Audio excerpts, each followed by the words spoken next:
Voici le seul cas où la richesse est inutile voire dangereuse. À quoi bon amasser la richesse si, au fond de toi, tu te sens seul? Cette question, en apparence simple, expose un dilemme profond, souvent ignoré par ceux qui poursuivent la gloire et les biens matériels. Aujourd'hui, beaucoup sacrifient leur santé et leurs relations, pensant qu'une fois riches ou célèbres, tout le reste suivra naturellement. Mais quel prix sommes-nous prêts à payer pour cette illusion de grandeur? Chercher la richesse peut apporter un confort matériel, mais est-il suffisant pour combler le vide intérieur? Ce vide que la gloire ou l'argent ne peut remplir, car il ne se nourrit pas de possessions, mais de valeurs, de connexions humaines authentiques, et surtout, de respect. Lorsque tu deviens la réussite, que d'autres admirent de loin, es-tu véritablement respecté, ou n'es-tu qu'un symbole, un trophée parmi tant d'autres dans la quête de ceux qui te côtoient par intérêt? La gloire attire bien des regards, mais rares sont ceux qui voient la personne derrière l'image, qui comprennent tes doutes, tes peurs et tes besoins. Pourquoi le respect est-il plus précieux que l'argent? Imagine-toi entouré de gens qui parlent de toi en bien, mais uniquement pour briller par association. Ils te voient comme un moyen de prouver leur propre succès, de toucher du doigt une puissance que tu représentes. Ces relations, bien que flatteuses en apparence, manquent de profondeur et de sincérité. Dans un monde où les amitiés et les loyautés sont souvent superficielles, le respect authentique est plus rare et précieux que l'or. Le respect ne peut être acheté, et c'est là toute sa force. Il se construit patiemment, au fil des actions, des valeurs, des moments de vérité où l'on montre qui l'on est réellement. Ceux qui te respectent véritablement ne sont pas attirés par ce que tu possèdes, mais par la personne que tu es et ce que tu représentes profondément. Ils reconnaissent ta valeur pour tes qualités, ta force intérieure et ton intégrité, non pour ta richesse ou ton statut. La qualité des relations est-elle plus importante que la quantité? En effet, la qualité de bonnes relations, basée sur la confiance et l'honnêteté, est infiniment plus enrichissante que des liens fondés sur l'intérêt ou le gain. Ces relations sincères sont celles qui te soutiendront dans les moments de doute, celles qui apporteront un sens et une profondeur à ton existence.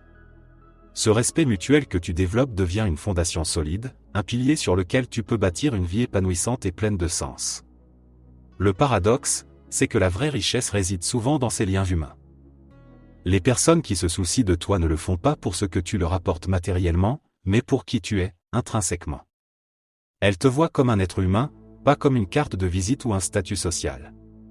Et c'est cette valeur immatérielle, mais puissante, qui crée un sentiment de plénitude bien plus durable que tout ce que l'argent pourrait offrir. La fausse sécurité de la gloire et de la richesse. La gloire et la richesse donnent une illusion de pouvoir et de sécurité, mais cette sécurité est fragile, car elle dépend des circonstances extérieures et de la perception des autres.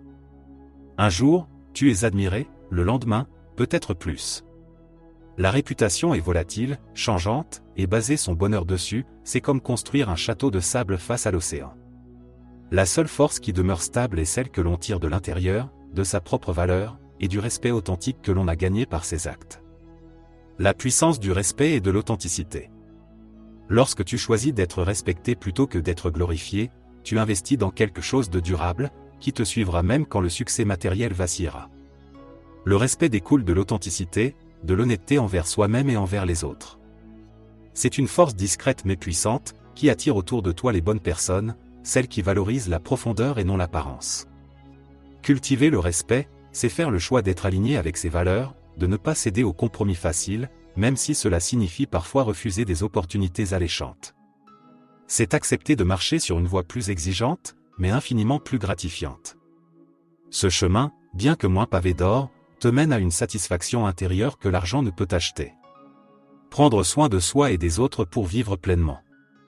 Bien sûr, le confort matériel a sa place dans nos vies, mais il ne devrait jamais être notre seul but. La vraie richesse est celle qui enrichit à la fois notre être intérieur et notre entourage. Prendre soin de sa santé, de son équilibre mental, de ses relations, c'est investir dans le long terme, dans un bonheur stable et authentique. La satisfaction de savoir que l'on est respecté pour ce que l'on est vraiment, et non pour ce que l'on possède, est une source de paix et de joie durable. Boucler la boucle, richesse, respect et accomplissement. Alors, quel est le véritable intérêt de ta quête? Gagner la richesse ou le respect? Ces deux voies mènent à des destinations bien différentes. L'une peut apporter des plaisirs immédiats, éphémères, tandis que l'autre construit une base solide, une stabilité que même les tempêtes de la vie ne peuvent ébranler. Finalement, diriger sa vie avec sagesse, c'est savoir choisir les valeurs qui comptent vraiment. Lorsque tu respectes ces valeurs, tu deviens un exemple, non pas un trophée que les autres brandissent pour se valoriser. Tu incarnes la force tranquille, celle qui attire non par le prestige extérieur, mais par une authenticité qui résonne en chacun. Et ainsi, la boucle est bouclée, si tu choisis le respect et la qualité des relations, tu construis un héritage plus durable que n'importe quelle richesse matérielle. Un jour, ce sont ces liens et cette intégrité qui seront ta plus grande richesse, la source d'un accomplissement que rien ne pourra effacer.